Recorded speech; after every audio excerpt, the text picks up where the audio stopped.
For years, Lando Norris was the untouchable golden boy of Formula One. Look at this moment. He was the grid's little brother, the funny, meme-loving kid who streamed on Twitch and had a bromance with everyone. You couldn't hate him, but something shifted. As the car got faster, the smile started to fade. And as he finally clinched that 2025 world title, a different version of Lando Norris emerged. And after 24 rounds, Lando Norris is the Formula One World Champion.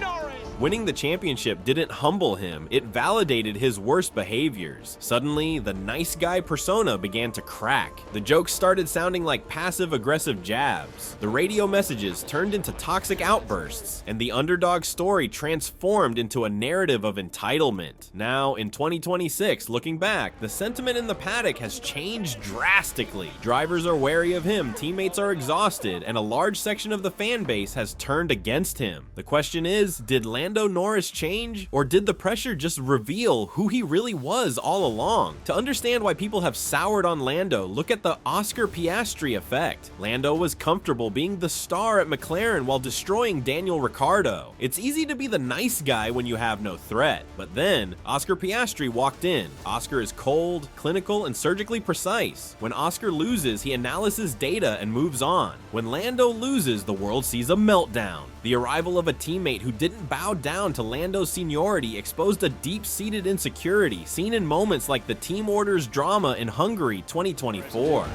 I believe. Okay, Lando, Oscar has just pitted. He will likely come out just behind you. We'd like to re-establish the order at your convenience.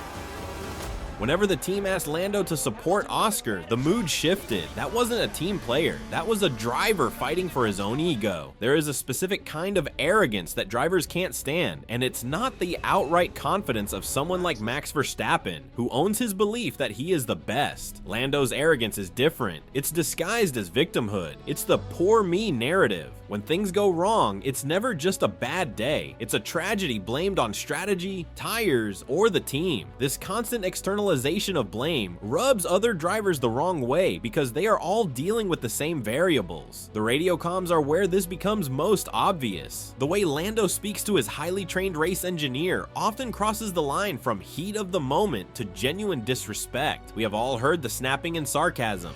Just stop fucking talking when I'm trying to race. Fans will defend him saying adrenaline is high, but compare his radio to Lewis Hamilton or Fernando Alonso. When Lewis complains, it's usually constructive criticism of the car.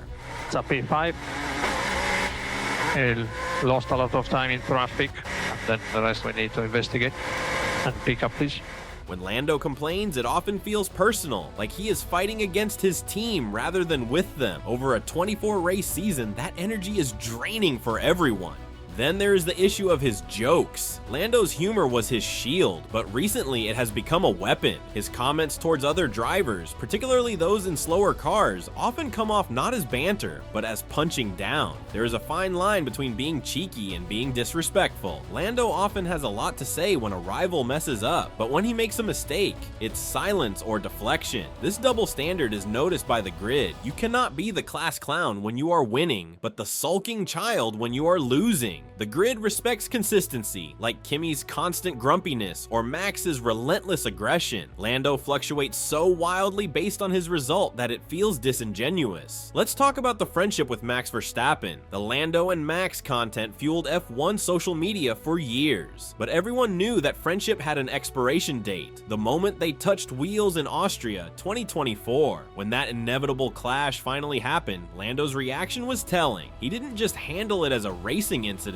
He made it existential. He questioned Max's integrity and their friendship, demanding apologies in a PR campaign to paint himself as the victim. While Max shrugged it off, Lando held onto it, signaling to every other driver that he takes racing personally. In Formula One, if you take things personally, you have already lost. If a driver knows that hitting you will cause an emotional breakdown in the media, they are going to do it again. They smell blood. By playing the wronged hero card so often, Lando has inadvertently painted a target target on his back. He has shown the grid that he can be rattled. Another massive factor is the champion mentality comparison. We are now seeing Lando in a car capable of winning championships, and this is the ultimate test. When Sebastian Vettel or Lewis Hamilton had a winning car, they were ruthless and flawless. When Lando got the winning car, he became entitled. Yes, he secured the 2025 championship, but it wasn't a dominant campaign. It was a stumble across the finish line. The mistakes at the start of races became a meme, and even though he took the trophy, the grid sees a driver with the #1 on his car, but who drives with the paranoia of someone who knows he barely scraped through.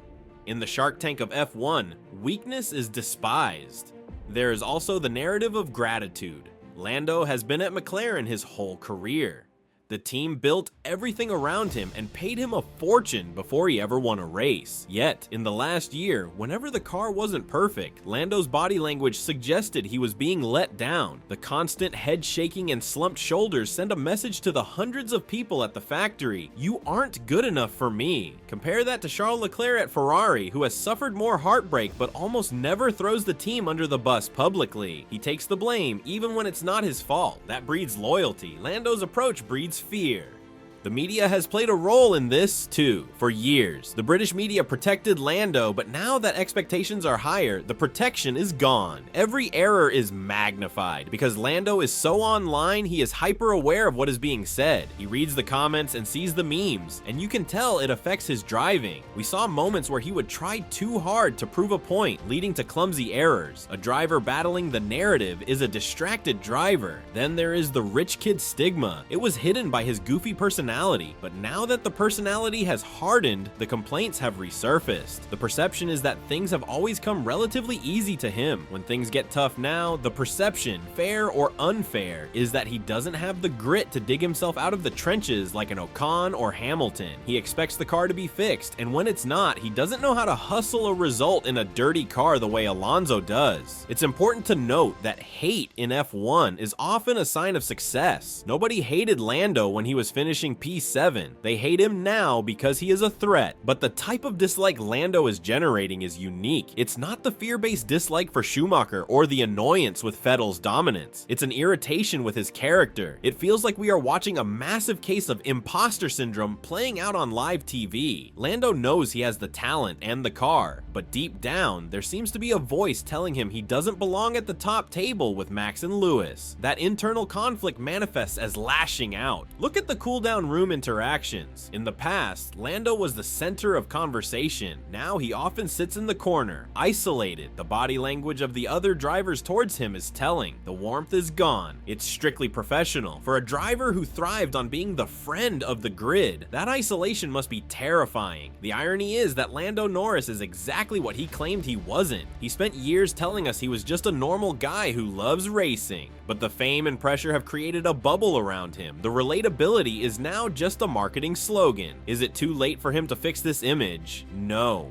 F1 memories are short. If he goes out and dominates a season with pure speed and zero complaining, people will respect him again. Winning cures everything. But if he continues down this path of the victim, the complainer who blames everyone but himself, then the grid will chew him up. Formula 1 demands more than just speed. It demands leadership and emotional intelligence. Right now, Lando Norris is failing that test. He has the trophy. Yes, he is the world champion, but he is showing the world that holding the title doesn't automatically earn you respect, and that realization is making him and everyone around him very uncomfortable. The tragedy of Lando Norris isn't that he became a villain, it's that he became the one thing he promised he would never be, just another arrogant F1 driver who forgot where he came from. And that is why, despite the podiums and the points, so many people just can't stand him anymore. So now I turn it over to you. Is Lando Norris simply displaying the ruthless mentality required to be a world champion, or has he actually turned into the villain of the paddock? Let me know your honest thoughts in the comments below. And if you want to see more uncensored F1 stories like this, make sure to subscribe. I'll see you in the next one.